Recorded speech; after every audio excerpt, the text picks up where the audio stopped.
Hi, folks. Welcome to Google Plus Week. I'm Dan McDermott. Joining me from New York is Alan Furstenberg. Alan, welcome. And boy, didn't Google have a hell of um, I guess it was a quarterly result, and the NASDAQ had a record day as a result. This was the biggest single gain in market cap of any company in history. I think Apple had previously was 46, 49 billion in a day or whatever, and Google surpassed that in like 52 or something. What are your thoughts? Yeah, I mean, all the tech, the entire tech industry has been announcing their quarter, and everybody's been doing really well. But this was astounding. I mean, revenue's up 11%. Um, that's pretty amazing. I think the minor concern here, and this is one of those good news, bad news things. Good news for investors, bad news for the industry in general, because those a lot of those revenues are because Google's been spending less.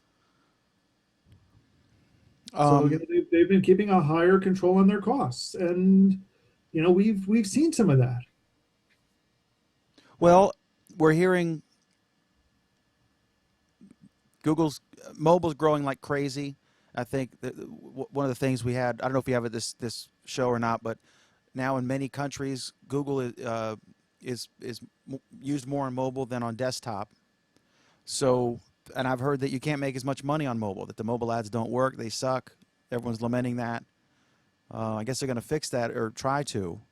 But people have zero patience on mobile, especially with data caps and stuff. They're not clicking that ad. So I guess they're temporarily solving that problem by spending less, but they can only spend so much less. Well, but Um, one of the things they said is, part of their strong results were because um, there was still growth in their search market. Mobile, you know, they're making revenue from mobile search. They're making revenue from YouTube advertising. So this is where most of their money is still coming from. And compared to last year, even more of it came from these fields. So we say that advertising's hard on mobile, but Google's still doing it. well, I went to, I was trying to, I'm doing pizza tomorrow for some neighbors, and I wanted to get some Red Pack brand tomato, the not sauce, but the crushed tomatoes. So Walmart had one can. It was dented. I asked the guy, and he said they don't have any more. So then I'm like, okay, maybe Martin's has it, Food Line has it. Neither one had it. So I went to the Amazon app, and it was like $5.50 a can plus shipping, and Walmart was like $3 a can. So I was like, I don't want to pay that. Uh, and they just recently started where I could put a product in Google, and some of the results will be like you can buy this with a buy it now button or some sort of version of the Amazon one click right in the search. And I don't know what took them so long to do this, but that's still a huge thing where I want to be able to go to one place, put any product in, and be able to find what's the best deal from every place, right? And not have to go to the Amazon app, to go to the Walmart app. If it's electronic, go to the Best Buy app, the Amazon app. Well, but we don't know if that's actually where the revenue is coming from in this case, because they weren't more disclosing. They just said that a lot Also, of their well, revenue that's came new. from. I'm saying that that's one thing that they're doing. I see they're being creative in ways to get more, you know, money from their existing base, and I'm not they're trying to call it growing. creative, but okay, we'll go with that. I'm just saying that there's still room to innovate. Google should be a place I could put any product in. It'll tell me the closest, the cheapest, the highest quality place to buy something. So Yeah, anyway, but how do they make money on that? I guess if it's a vendor, well, they're not But going to tell me Amazon. But I thought the ones that were doing was Google Shopping where they got a cut. well, no, they're. I mean, that was yeah, but that's part of the accusation against them. You want to get into that already? Man, we're only like 5 minutes into the show. Oh, I don't want to do that. All right, next is the Reddit story. We're going to try to get Sreek, who is our Reddit guru, um, and like Ronnie's our YouTube guru. Ellis is our wine guru. Um, so anyway, Ellen Pao is out at Reddit, and then I've heard that some folks feel that she was set up to fail, and Well, She there are people saying she was set up to fail, that she's been made the scapegoat of a series of events that were out of her control, that the board is pulling the strings from behind the scenes, that nobody's doing nothing there. It's a big mess over at Reddit right now. so the crux of the issue was she was blamed because they fired somebody, and they're not saying why, but she was sort of their main ambassador to the people who run the I am so and so, or the better known as the AMAs. I am Barack Obama. Ask me anything. And so there was this protest where some very high profile ones that she personally worked with, like the AMAs, went dark and or went private, which meant that they were inaccessible. And then like a few thousand smaller communities to show solidarity. But the new guy, who's the old guy, Huffman, Steve Huffman, who's the incoming CEO, one of the co-founders, along with Alexis Ohanian, he says they're not going to rehire the person, and they won't say why she was terminated. She spoke, but she didn't address why. So that's a big mystery. And really, do you really need a fat shaming subreddit? And is it wrong for them to say, you know what, I'm not going to have this garbage on here?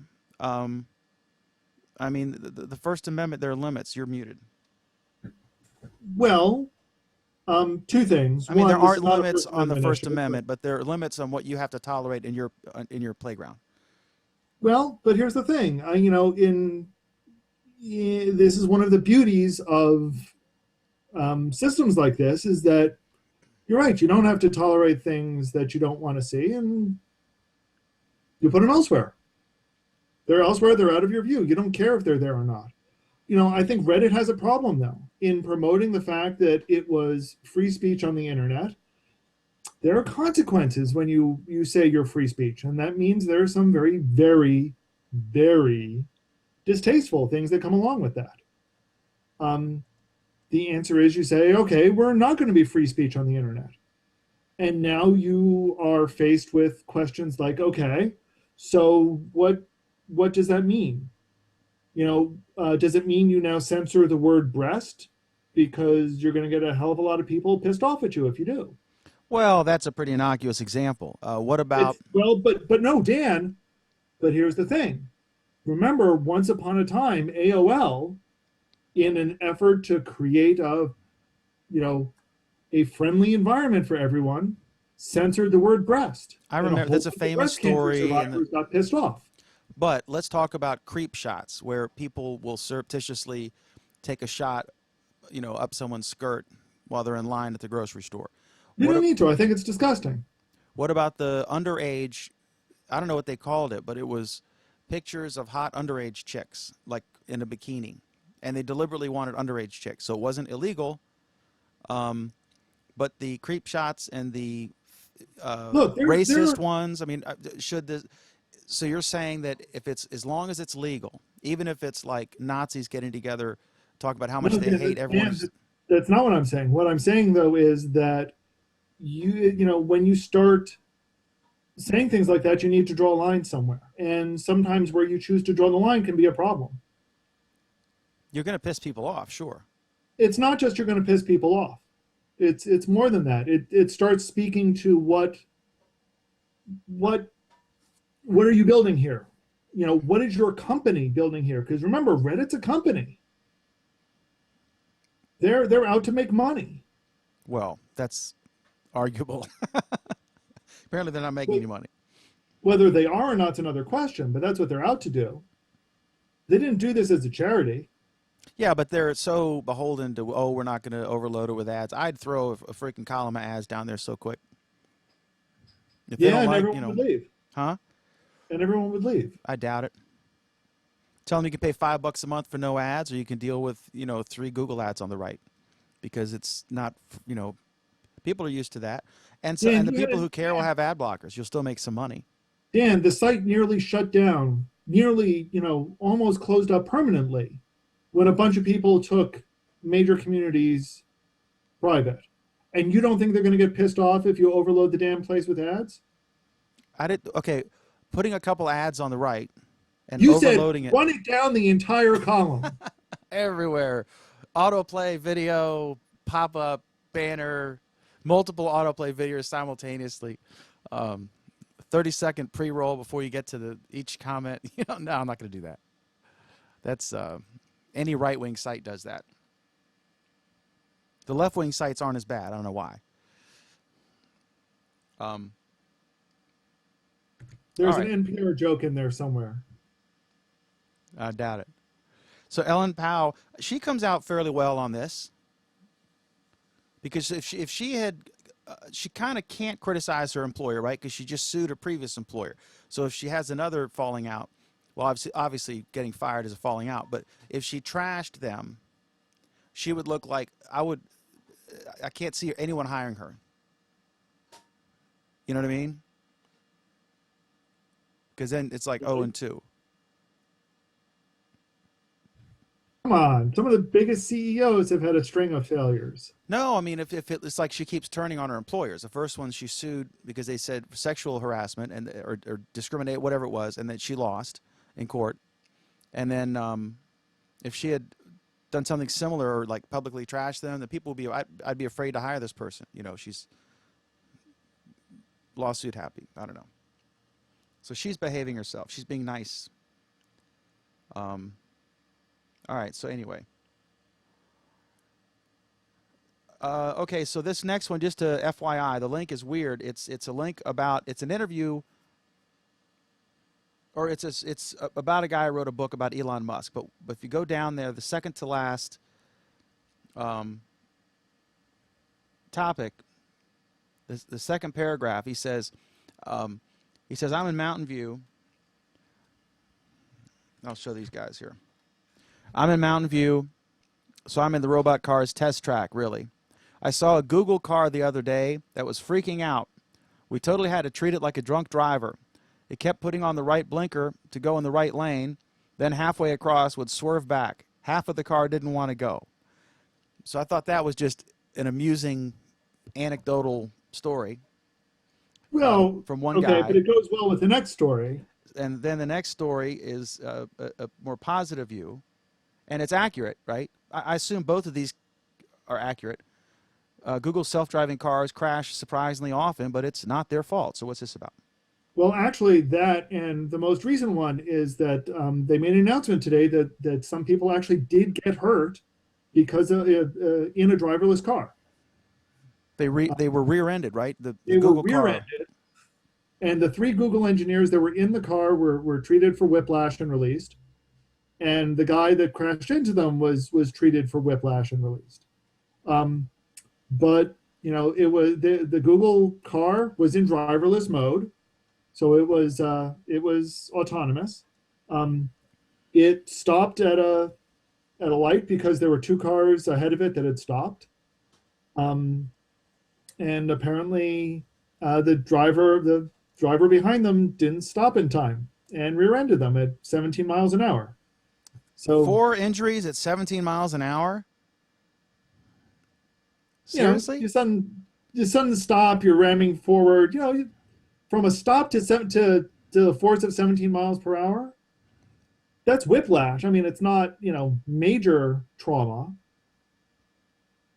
but treated and released. I think it's impossible to die under 30 miles an hour. If you're in an accident and it's Should 30. we strap you into a car and find out, Dan? No, I remember reading Lee Iacocca's book when he talked about seatbelts. And the funny thing was when he said that when he first put them in and made them mandatory in the car, people wrote in and said they were uncomfortable to sit on before they had the modern type seatbelts, when they were literally just belts. I really have trouble taking Lee Iacocca's statements about car safety seriously. He put seatbelts in cars for the first He time. failed to put a 17-cent piece of plastic in that would prevent deaths. There's that. Okay. 17 cents. Anyway. So, big accident? No. Does it demonstrate, both of these stories, however, start to tell the tale of how it's not that the driverless cars are going to be perfect, but maybe they're going to be better than humans, which is kind of the point. And not saying much. No, it's not, considering how many automobile-related deaths we have per year. So they must have been in one of the. Are they Priuses or Lexus? I think they said it was one of the Lexuses. So they're not using the prototype cute little ones. Well, they are, but in this particular case, it was one of the Lexus SUVs. Because I was going to say, if it was three people, there's no way in hell that Right, you can't fit three people in the in. the one that looks like from a little Pixar cartoon or something. I think they made them cute on purpose. Obviously, Oh, of course, you think? they do look like something from a cartoon, and they don't look safe at all. I would not want an 18-wheeler to hit me in that little Google car. It's apparently drunk all over the road. All right. So anyway, that was funny. All right. So there's three stories here. Two. Well, okay. So this one. Oh, okay. I see what you did. You put the cars up in between here. I thought these were kind of like a follow up to the Reddit thing, but let's go back to trolls on the internet. Oh, I guess they were. I didn't think about it that way. It's okay. The Verge, and this was funny because I remember when Recode turned comments off their site, and then Nilay Patel, who's took over from The Verge when Joshua Topolsky left to go to Bloomberg for obviously a short-lived stint, since he's just got fired there, that he was kind of jokingly trolling Mossberg and Swisher for they don't care about their users' comments or something, and then they were all defending themselves and getting into it, and then he said, "Guys, I'm joking, right?" And they're like, "Oh, we thought you were serious." And then it kind of dwindled down. And then like a month or two later, here we are. The Verge is cutting off comments, and I'm seeing this, and this is so sad because especially I find them so valuable. When you see when the TechCrunch runs some sort of press release article, they always get a new startup always gets the TechCrunch article. Then I'll read the comments because the article might be full of shit. It might be a rewritten press release about this new exciting app or whatever it is. And then in the comments, you'll see stuff like, "Oh, this is ridiculous. This is so much crappier than this other app," or blah, blah, blah. You get a more full article from this Wild West commenting system. And what TechCrunch did to sort of combat this was they used Facebook comment system, because Facebook does a fairly good job of having a real person there, better than just like a WordPress comment plugin. And so that filtered, and it really immediately, I've used it on sites before. The downside there is you don't own the comments, and that at Facebook they could flip a switch and your comments are gone forever. So that sucks. And then the second part here is that MapMaker is getting ready to reopen, and they had a problem where I forget what it was. Someone did. Someone had a picture of an Android pissing on an Apple icon. So anyway, okay, so that happened. So I don't know what the solution is. Obviously, nobody does yet, but I think it's a shame, especially on a tech site or like some newspaper sites. The New York Times, they moderate their stuff. In the end, that's what it requires. These sites are not willing to put the human capital that's required to moderate these comments. The New York Times does do that, but they don't have comments on every story. They select a few stories a day based on what their manpower is to moderate, and they turn the comments on for those, and only for a little while, then they cut them off after a day or two or whatever it is. I don't know, a month. I don't know if it's a day or a month or whatever. So, I mean, do you agree that it's a big loss on a site like The Verge or on Recode to not see what the community thinks? I don't know. Most people I know don't actually read the comments of anything. It's not worth it. I sure do. Why? I get absolutely no insight on reading comments. Occasionally I do, and usually I do for humor. Or when, I'm optimistic about humanity and I need a course, a mental correction. The Consumerist had a hack, and I think they got comments again, but their old comments were just wonderful because all their stories were tongue in cheek. So, I think what it boils down to in a lot of cases when it comes to comments is they're going to reflect people. And if you're okay with that, then you're okay with, the cesspool. Especially if it's really they're a reflection of the people who actually hover on the site. So the TechCrunch and Verge, you'd get some tech people who are witty and smart. You'd also get some cesspool people. But if like a Drudge Report links to you, it's over. You're going to get, thanks Obama on everything and Nazi stuff, racist stuff, all kinds of stuff. They'll turn everything into Obama. Um, so if TechMeme links to you, I don't know what happens there, but that's a big thing. If TechMeme links to you, then 50 other sites will rewrite your story and fill it with ads. All right, so Mapmaker's coming back, maybe, and I guess the theme Yeah, here map was makers coming. This is an odd one to me. They announced that it was coming back later this summer, and there will be regional leads in charge of supervising changes, I guess. And these regional leads will be volunteers. Okay.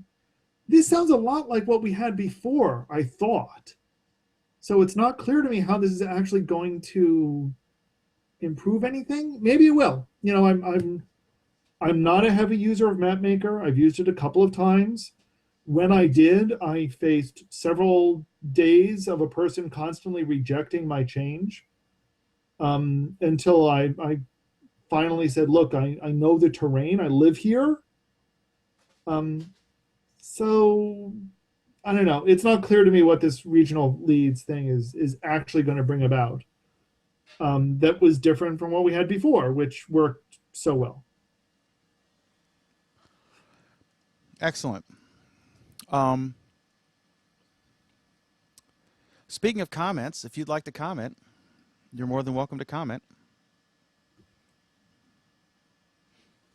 We have some Well, plus that's just a ones. ringing endorsement there, Dan. If you want to comment, yeah, go for it. Whatever, sure. Come on. We do like to read comments on the air. We like having conversations. But someone please pick a location where we're actually talking about it, so we don't have to go hunting all over the. Well, I'm checking Google Plus and I'm checking YouTube. Nothing yet on either, huh? Correct. We have two plus ones. But usually it settles. Probably we're actually started close to on time. So people are. Yeah, that must have surprised people. Right. So they'll start showing up. All right. So next is. Okay. You're on for a moment while I step away briefly. Developing with beacons. Oh, come on, Dan. See, this is where you and I get to have a pleasant conversation where you get to tell us everything you know about lighthouses.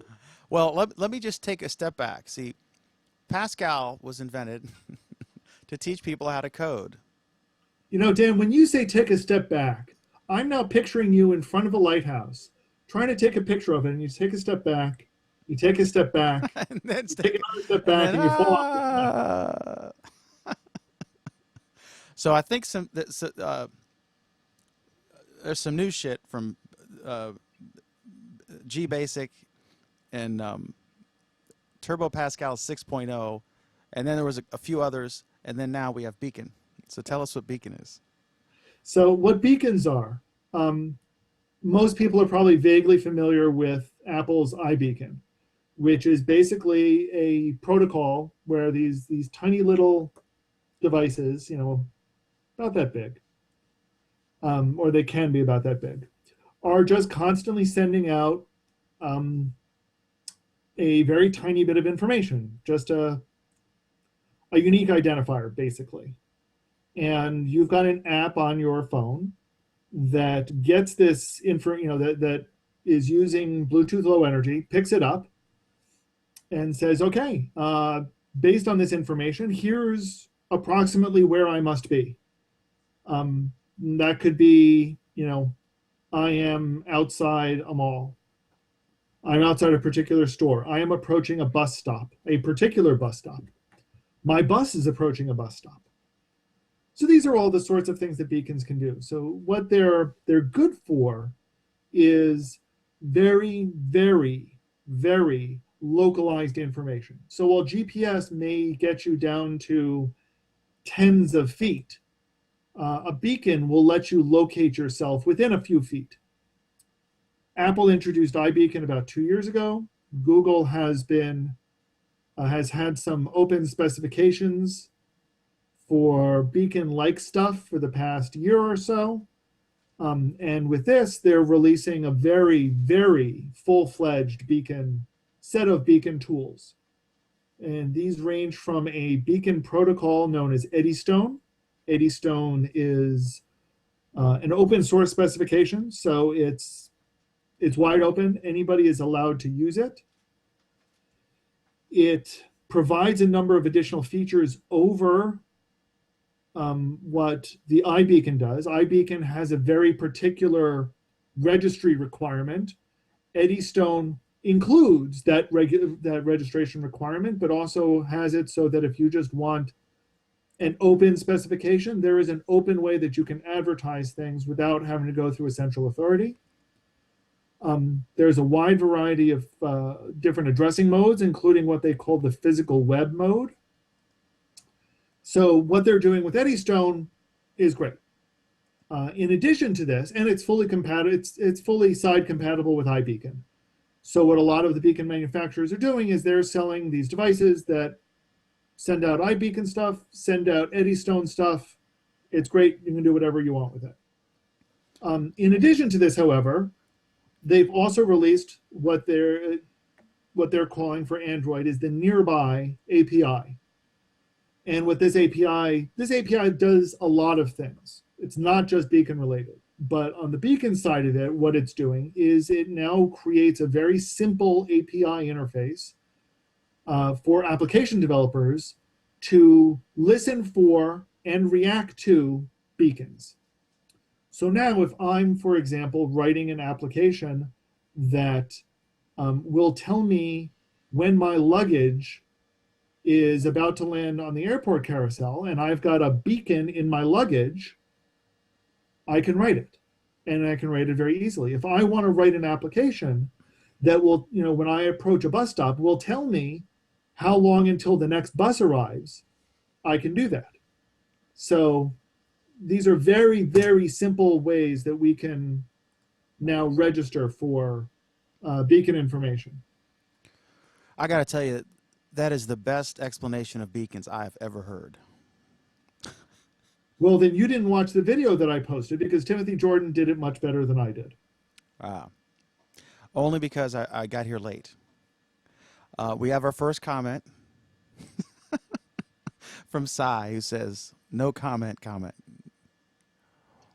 So at least the dam has burst. All right. So, the summary is beacons are really cool things. The beacon devices themselves are relatively cheap. They can be non-intrusive. There's a hell of a lot that we'll be able to do with them. And I think we're going to see this powerful tool emerging a lot within the next year as part of as part of ubiquitous computing. We'll be seeing a lot more of these sorts of things. Okay. All right. Well, I'm excited. Next is Comcast offers its alternative to cable TV using the web. We recently saw Showtime with an offering. HBO has an offering. I think Dish or Direct has an offering where you can get TV. So here's the new service from Comcast. Let's take a look here. Comcast, the country's largest cable operator, is responding to the rush of new streaming television alternatives with the start of its own web-based offering that includes a bundle of broadcast networks and the premium cable network HBO. The new service is $15 a month.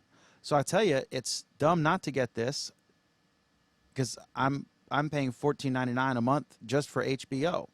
So if this is just as good, I guess this is the live stream of HBO versus that'll be interesting because HBO, I think Showtime is actually going to stream Showtime and have like on-demand stuff, I think. Whereas the HBO service is $15 a month and it's only on demand. So like if you like the Bill Maher. You like, oh God, the British guy used to work for Jon Stewart. He's on, I think, one's on Friday, one's on Sunday night. And it's a few hours after the show airs on HBO that it's available for the stream. So this one, it may be the stream. I'm not sure. I showed Craig, who's always complaining, and he said this is useless because it's not enough stuff. But this is geared for folks who are just cord cutters to the extent that they're not subscribing to a cable television package. And those are what, minimum $30 a month or so, Alan, for I traditional. don't know. Honestly, here's the thing. This is exactly the service that you would expect from Comcast. In other words, it has the right name, and other than that, it totally, completely misunderstands why the hell anyone would want this service. Because it is a pile of crap, which is also what you'd expect from Comcast. There is nothing about this service that I can imagine anyone would want. So it's only the broadcast networks. No, it's not No. the broadcast networks. I thought it was. Nope. Oh, so this sucks. Yes. This Yeah. excludes networks like the Sports Hub, ESPN, and AMC, the broadcast networks, ABC, CBS, Fox, NBC, and PBS, along with several other networks, according to the article that we just read, that you have. Although the English is a little bit weird on the way they write that. It includes HBO, but it sounds like it's just the streaming HBO, not HBO's library. All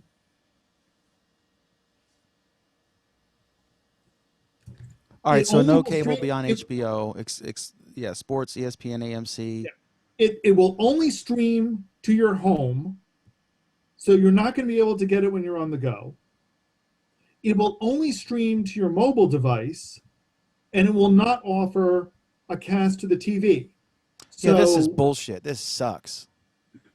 this is Comcast. You know what I want? I want to. In fact, I had Sirius, which then became Sirius XM, and it sucked in my car because I had to use the little FM transmitter thing because I didn't have it built into my car, and that was staticky and just garbage. So I tolerated it until, but this was like years ago, before I could like watch CNN on my phone, right? Because I have Sprint, which sucks everywhere except where I live, and they're unlimited data. So I watch CNN all the time. I was watching it today. I usually watch it, or I'm not watching when I'm driving, but I'm listening to it, and I'll watch it like on the red light if something good is going on. And anyway, so I just want to be able to watch on whatever device I want. Why do I have to pay more or be limited? If I'm allowed to sit in front of my television at this desk and watch CNN and Fox News, why can't I, and any channel, why can't I watch all of those channels on any other device? Why do I have to be standing in front of this desk? Why do I have to come home at 8 o'clock to watch Bill O'Reilly? Why can't I watch him at 9 or 10 or 11? The answer is the broadcast stations aren't going to license it to Comcast for streaming because they're doing the streaming themselves. It's just ridiculous. And I was, I commented to Brian Stelter, with all these different offerings, it makes me want to bundle because I'm paying Netflix and I'm paying HBO and I've got Amazon Prime, although that's a whole different category because that has a lot more than just streaming. So now I'm paying like as a regular cable TV. I said I want to bundle with all this, you know, and like the new things to get away from the people who don't want to bundle, or to support the people who don't want to bundle, and you buy a piecemeal, and now it's like so expensive you wish you could get a bundle of just what you want. And he said bingo back to me.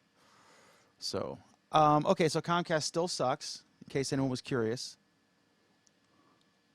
It's a shame because they could, with the snap of their finger, you know, if they had their shit together. But alas. All right, so next is okay. This one you got explained to me. You can start by explaining what an NM is, but the headline is IBM's. Apparently, this is a big freaking deal, and I've heard how like this blows even Moore's law out of the water. IBM's 7nm chip breakthrough points to smaller, faster processors. So what is the deal? What are these? Are these going to be processors for what? Like desktop or whatever? Or what? How big a deal is this? It's a pretty big deal. So okay, let's start with what an NM is. NM stands for nanometer. Okay. Okay, you know what a millimeter is? Yeah. So this is 1,000 of those. No. Million. Billions and billions, or billions and billions of a meter. And I think I have that right. Cy will correct me if I'm off by a couple of zeros. Yes, he will. But, In a but witty, biting way. right, but beneath millimeter is micrometer, and then nanometer. So these are nanometers. These are incredibly tiny. Current generation that you usually see in most desktop machines is about 14 nanometers. There are 10 nanometer chips that are out there. This is suggesting that they've been able to get even smaller. So within the next, I guess they're saying about 5 years. But what exactly is the nan? Are we talking the thickness of the chip, or the distance in between the things, or the speed, or what? I don't understand what we're measuring when we say 7 versus 14. what we're boy, you're dredging up really old. I'm playing the role of Big Bird on our program, representing the slower learning child watching Sesame Street.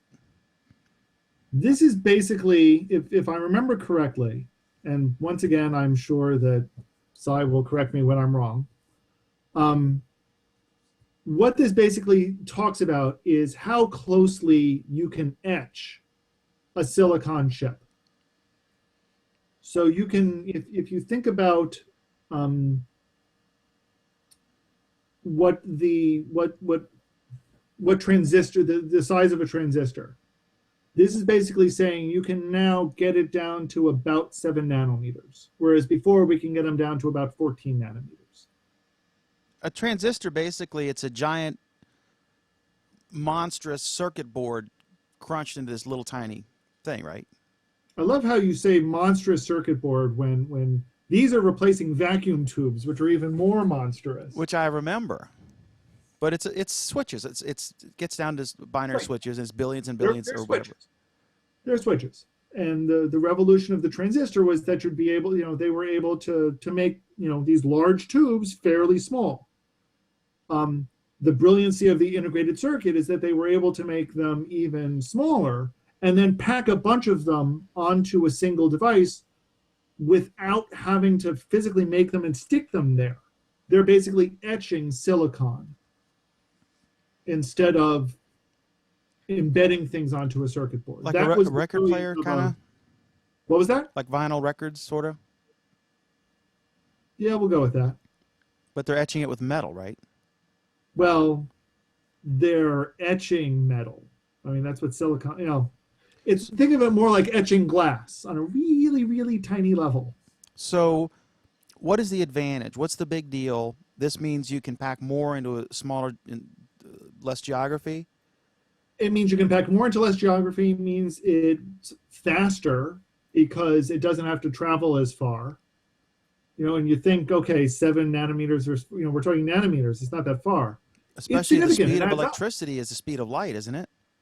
Yeah, but even so, you're going through a lot. And if a billion different things have to happen and one's contingent on the others, and I guess that right. adds up time-wise.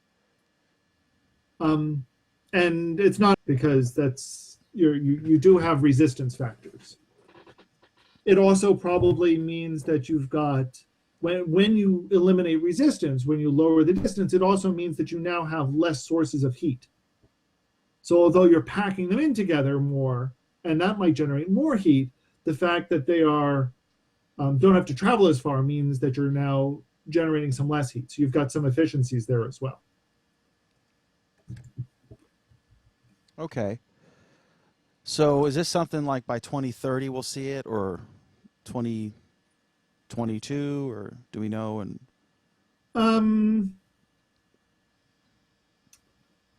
I'm sorry, another term that they use is power density, and it's not directly proportional to the size, but it does mean that it will take less power to power some of these things. Um, I didn't see a year that they were actually predicting these would make it onto the market. Oh, well, Elizabeth, there are plans for a 10 nanometer chip coming out next year, and those were first. Um, those were, that was a technology that they were able to do back in 2010 or 2011, if I remember correctly. So, it'll take them a good 5 or 6 years to bring this sort of thing to the marketplace. Mike Villanueva comments what Alan said also, the NM is a nanometer. John Rochette says beacon, comma, GPS, question mark. Psy. Sorry, repeat the GPS one. He said beacon, comma, GPS, question mark. I'm not sure. I don't really I'm not sure know what you're enough. asking, but I'll explain it a little more in a minute. And then Psy says it's the spacing between components. I think IBM had a 7. Yeah,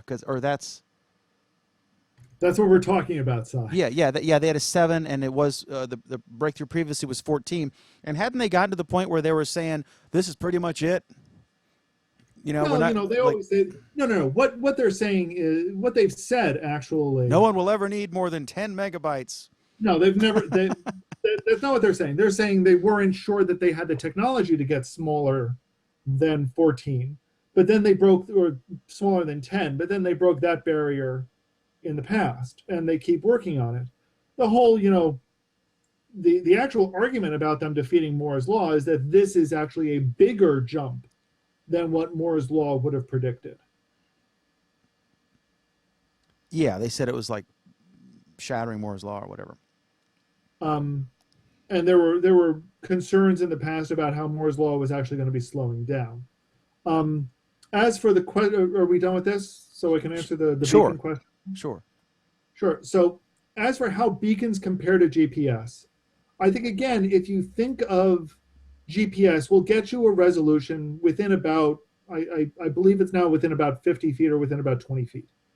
You can use some technology like differential GPS or tracking your GPS motions or using GPS in conjunction with cell phone towers, for example, to narrow it down a little, but you're still talking tens of feet. And you're talking not being able to do it inside a lot of times because inside has, blocks the GPS signals most of the time.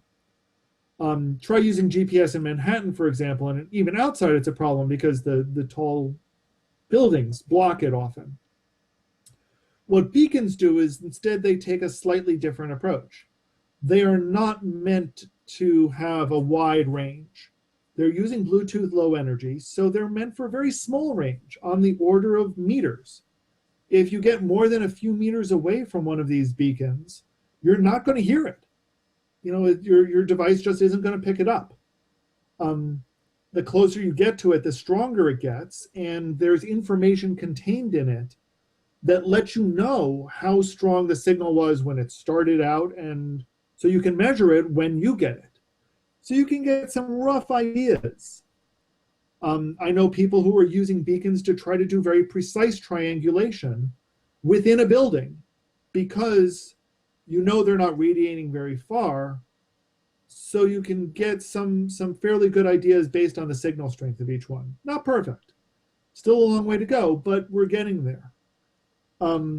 So if you think of GPS as a way to give you a coarse-grained location, beacons give you a very fine-grained location. And more importantly, beacons also can tell you very specific devices are in front of you. So for example, if you've got 3 Coke machines in front of you, each one with a different beacon, they can give you enough information that your Coke app can now tell you which one is which and let you purchase a Coke without having to go up to the machine itself, which admittedly, we've been able to do for, 30 years, but that's another story. Okay. Excellent. All right, next is back to our favorite cable company, Comcast. They're offering a 2 gigabit per second internet. It's $300 a month with a 2-year minimum. or 2-year contract. Installation is about $1,000, maybe a $300 construction fee. I think I said early termination if you cancel within 2 years. I'm paying, I think, 100 and something a month for Comcast Business, at maybe 120, 130, something like that, and it's 50 down and 10 up, but it's not fiber. So this is in their fiber area, and so it's like there's on their announcement here they show the areas. It's in some big cities in Florida, in Atlanta, Georgia, Chicago, some places in Indiana, Michigan, Tennessee, and California. Frankly, I don't think that's crazy pricing. It's certainly cheaper per megabit than their other tiers. It's only crazy pricing when you compare it to, Google Fiber. It's not outrageous, but how it's much is the certainly- 1 gigabit level from Google Fiber? The 1 gigabit, if I remember correctly, was $80, So which included video. this is twice the. Oh, okay. So this is just the data. I don't know if this is just the data. I imagine it is, and it says consumer broadband tier. So I don't know. I don't think Comcast has ever had a policy where a business couldn't use their consumer Comcast. Because I use their business, and I don't know if I have no idea if they offer it for business. I would guess if you're in that area, but isn't Google like losing their ass on fiber right now? No, they've said that they're not. That it's that it's out there to make money. That they're currently making money, or that one day in the future they'll make money? I don't remember if they've actually said one way or the other, but I believe they've said that they're running this as a business, not as a loss leader. Yeah, I think they're losing their ass, and at some point they might make money if they can get people to sign up for it. Well, I think there are certainly aspects of it that are losing money. The free tier is obviously not a money maker, but it's got a slightly different. That might be their loss leader. Comcast has a similar offering, and the administration just announced that they're doing something with public housing projects, getting companies to offer free or very inexpensive internet. Yeah, see the next story that I just added. Okay. So, I don't know. It's better than not having this available, I guess. And I'm sure if you had a company that did a lot of video, like if you were trying to do like a Leo Laporte thing or whatever. Sure, and admittedly, it's good that they're doing this. I think Google's clearly forced them to step up their game. But $300 with a 2-year commitment, plus massive, plus a few $1,000s for installation, compared to Google's $80 a month with free installation. I don't know. It's not quite there. But Google's not everywhere, and neither is Comcast is only rolling this out to a few markets. Right. And they're going to, I know that with the TV, like Warren County, Virginia is in the process now of renewing their Comcast agreement. And I actually saw the agreement. I got a copy of it. And what's interesting is the agreement only covers television. The franchise agreement, this is all the internet stuff is just piggybacked on it. Oh, sure. The piggyback stuff is unregulated. Right. So there's no, because they're just running stuff in this. They got the license. They had to get the zone. Like if you have to get zoning approval and everything to have a restaurant, and then you also decide to sell toys in the lobby of your restaurant, there's no additional zoning and stuff you need. So that's kind of what this is. So they can totally pick and choose where to offer it, where they can make the most money. If they could make a profit and there was a demand and it made sense to roll this out to every town, I'm sure they would. They're not stupid. They're not philanthropists. They're business people. So I think the kind of people who would pay $100 a month or $150 a month are the kind of people who would pay $300 a month. So another win for Comcast. All right, so next is this other story here. Google Fiber free stuff. Go ahead. So yeah, so Google Fiber has announced that they are working with U.S. Department of Housing and Urban Development as part of a project called Connect Home, where they will be bringing um, fiber to public and affordable housing projects for $0 a month with no installation fee. And then working from there, in working with local groups to help people understand how to use the internet, how to use computers, create computer labs to host the trainings. They're working with local community programs to do this to help raise computer literacy. I think it's fantastic, and Google's had a problem. We went into this before. It's a lengthy thing, but in a nutshell, they had a problem. They were accused of only catering to higher end consumers and not helping the lower income folks, and so they actually pay people to go in there and try to convince people to get a very inexpensive tier. The problem was I think there was still an installation fee, or it was free, and you pay monthly to cover the installation fee, or you could pay the installation fee and just get it free. But they didn't see a lot of these folks rent for 6 months at one place and move, and they're not paying an installation fee. They're not doing a contract because they might not be there in 6 months. And they didn't see that they were losing anything by not having it because they didn't have a computer. They can't afford it. They got a phone, but they don't need they don't really need Wi-Fi if they got data. It's just all they wanted was their, texting and their phone calls. Maybe look at browse the web occasionally. So it was a real tough sell. So I think this is fantastic. If it's like free stuff sitting there, and hopefully there's some kids who will benefit from this. And I guess they'd have to have a computer, or they could get Wi-Fi with this. I don't know. We'll see. And I'm guessing it's not gigabit, right, Alan, on the free tier? They don't say, but I assume it's their usual free tier.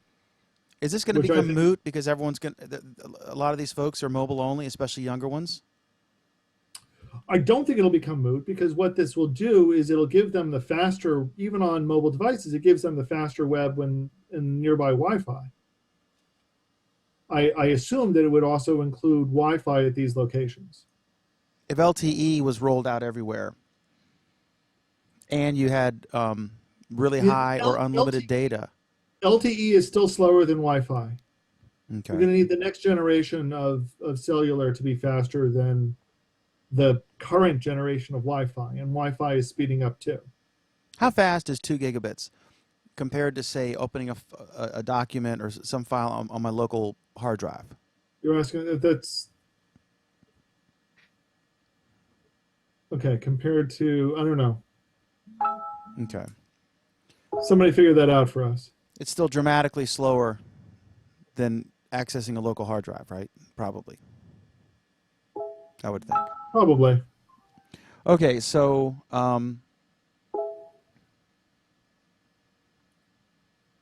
next, Google's hiring an SEO manager to improve its rankings in Google. This is on Danny Sullivan's site, Search Engine Land. Yeah, I read this. It's low on information in general, but it shows you that they're not gaming the system, I guess. And it emphasizes that they're silos. They don't talk to each other. Except for the fact that SEO is gaming the system, but beyond that. No, I think it just means there's white and black hat. It just means put in relevant search tags and things like that to help the search engine put you in a relevant place. In the end, it's going to depend on how many value or what do they call it? High reputation sites link to you, but they want to put you in the right place. I don't think SEO is bad. Put a meaningful title, put a description. That's all part of SEO. So you don't care about that story? Nope. All right, so I'm going to do a quick check on comments. We're trying to get to all the comments. Lori says, Comcast residential service in the Bay Area is slow. They need to step up their game before Google Fiber is the standard out here. She's in the Bay Area, says Lori. Cy and John have commented on the Google And they're Plus. trying, aren't they? I mean, if I remember correctly, they've one of their next markets is in the South Bay, isn't it? I'm not sure. Perhaps Lori can fill us in. Okay, John says, great explanation. Thanks.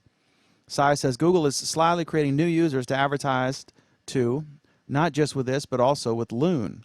It's a long game plan, but I think in the end it will be well worth it to their bottom line. He's got a good point about Loon. We'll see where that actually plays out. Yes, I was correct. They are one of their expansion plans is the San Jose area, including Santa Clara, Sunnyvale, Mountain View, and Palo Alto. Oh boy, And that's where, listed as a potential fiber city. that's where Leo is, right? I forget. I think he's in Palo Alto. He'll be happy if he gets Google Fiber. I think he No, spends a isn't he fortune on the on other various. side of the Hmm. bay? Isn't he on the other side of the bay? I think he's in Palo Alto. But I know he pays a fortune to get broadband there, and he has to have, of course, redundant services. He's in Petaluma. Petaluma, I stand correct. What's in Palo Alto? Apple? Something big. No, they're No, that's Cupertino. Cupertino. Palo Alto is Xerox. Okay. All right, so next is just your thoughts on this crazy tunnel. Oh, no. Yeah. This El Chapo guy who was locked up. Apparently, the whole country of Mexico's on the take. No. Yeah. So this is what I was saying before, when they were like, "Oh my God, Walmart bribed local officials to get stores approved," and I was like, "Hey, man, that's what you do. I have no problem with them as long as it's in a foreign country. If that's what you do, you have the local fixer, and you guys all like lambasted me for it." But so they built a tunnel. It was like almost a mile. They built a house. I think everyone knows these details, but how do you build it? Because there's no GPS down there, and they got to. It's pretty. They're doing it for one side. I guess you could do lasers. I'm just the logistics of the tunnel, because you got to come up in the guy's shower, and I guess it was a straight shot down. So they really knew what the hell they were doing. How would you do that? Because obviously Alan is aghast at my question. And tunnels are not new. Huh? I'm just curious how they do this. Dan, you realize that people have been building straight tunnels for a couple of centuries? Yeah, I'm just curious how you do it. Ordinarily, you can. Look at, for example, Tel Megiddo, where they built a tunnel taking from two ends. They didn't quite meet in the middle, but they came close, and they were off by 3 inches on one side, so it's not even like they missed each other. You know, there are a lot of ways that you can get accurate straight lines over long distances. What do you think? They were describing it as this masterful engineering marvel. I don't know. I care very little, actually. And he's a bad dude, apparently. I think they said He's a drug lord. I mean, I think the more surprising thing is they thought he was, unable to do his job on the inside, so they got him out, which meant they weren't paying, they weren't bribing the prison guards well enough, obviously. Yeah, well, I think they were, because they waited, 5 hours before the cops came or something? Well, not well enough that, he couldn't have his life of luxury in the prison and run his job from, run his cartel from inside the prison. They probably, they probably had the dancing girls and the kegs of beer removed from the cell, before they had to make the video of his great escape. But yeah, it was a pretty impressive thing. And I guess his son was trolling Donald Trump on Twitter. Perhaps. Oh, like it's difficult to troll Donald Trump on Twitter. He called him, I can't even repeat it. I don't think I can repeat what they called him. It was an offensive term. Humorous, though. Donald Trump is an offensive term. He's extending his lead. He's now at 18 in the latest poll. Whatever Yippee. it's opinion dynamics or whatever it is, Fox News poll. Um, and the best thing, I posted a story today. Uh, Donald Trump is the middle finger for the Republican base. I think that's a great description. It was a really good article. You should read it. It was a good analysis of Donald Trump. Okay. I just posted a thing. We don't talk about it if you want to talk about it. It's a really good takedown of this anti-GMO stuff that I think is complete nonsense. And there's nothing wrong with genetically modified stuff. And there's really good detail of how they've saved industries and kept people from starving to death by doing stuff, and how the anti-GMO crowd is either they're ignorant or they're on the take or they're just completely full of shit.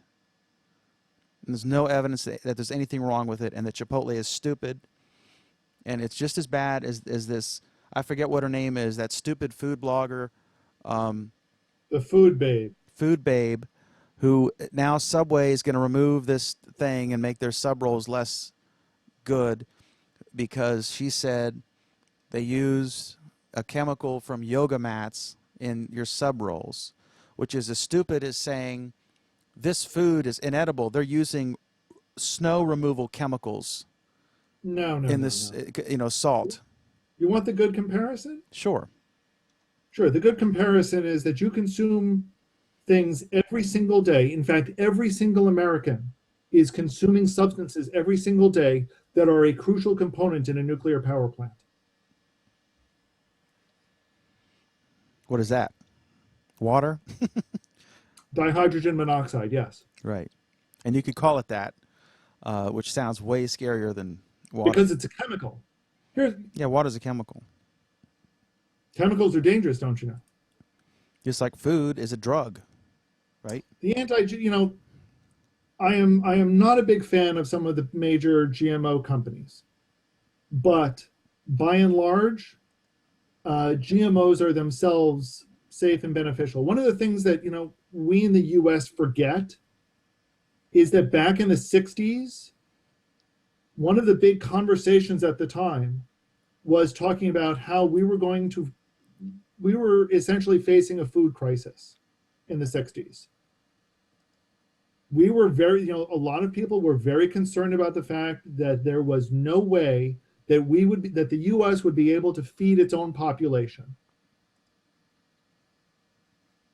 And we found ways to solve that, to the point where it is unheard of now to worry about starvation in the U.S. Yeah, so I recommend folks read the article. It's pretty good. It's a good takedown with facts. And also there's a great takedown. I don't know if it was on Gawker or what it was on that Food Babe. I think it's said Food Babe is full of shit is the actual title of the article or something like that. Full of shit, yes. Yeah. Okay, so that, or she is. I mean, I think it's more correct to say that she is full of, chemically induced fecal matter. I think might be a better way to put it for her. side comments, 2 gigabit is pretty fast. Currently, when I work, a disk or bottleneck, where I work, disk is our bottleneck. Very few machines can actually fill a 1 gigabit connection unless they're using some advanced parallel file system like Lustre. VMware is in Pennsylvania. I guess he's saying that. He's saying PA capital. I guess it's Pennsylvania. Sai says the rumor in Mexican circles here is that he had an agreement when he was arrested, allowing an easy arrest to get an approval bump for the current administration in return for an allowed escape. In Mexico, escaping prison is not a punishable offense, so he got out and broke no law in doing it. That's interesting. He was living high on the hog. And apparently he's responsible for a quarter of all the drugs coming in and a lot of the heroin on the East Coast. So like the people I've known who are dead from heroin overdoses over the years, El Chapo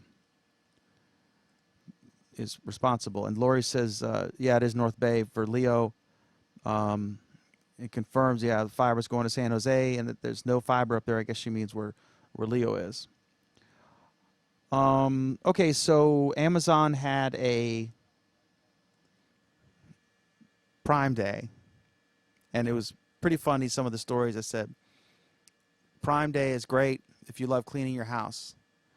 I looked at some of the deals, and they did have $115 40-inch televisions, and they were on sale for several seconds. And it was like trying to get Stones tickets when they go online, and you're click, click, click, click. Oh, they're sold out. It was just like Black Friday. I mean, that's what they said it was going to be like, and that's exactly what it was like. And this really shouldn't surprise anyone. But they said that a lot of people signed up. Well, for Prime, we'll see how many keep it after the 30-day intro. Probably most will. People tend to forget to cancel their primes, cancel subscriptions like that. They should have like a major series, like they should have held off Orange is the New Black or one of the other big ones until like 35 days after Prime Day. So that they're running all the trailers, and they're going to renew to get that. So this one product was 55-gallon drum of lube. And it even had a lube pump. I don't know where they find these products. But it's actually a big 55-gallon thing of lube. What the hell? Wow. But there's a funny bunch of tweets there. But I mean, I guess they made money. So good for them. Any thing we missed on any of these topics, Alan? Nope. How was your week, sir? Good, busy. It's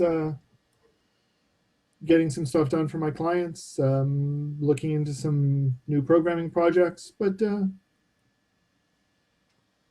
good. How about yours, Dan? My week was good. I played with some new beacons I got for a coding project I'm working on. We need we're fixing one of the trucks up. The bulb wasn't enough. It needs the thing that the bulb goes in for the brake light. I forget what you call it. And then making pizza for tomorrow. We're neighbors. So we'll have fun. And next week is paper week. So I'll be going insane. Won't have time for pizza next week.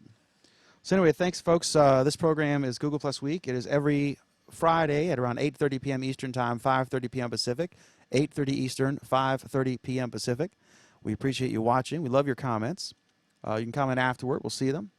And we'll see you next Friday for this program. So until then, have a wonderful Google Plus Week. Thanks.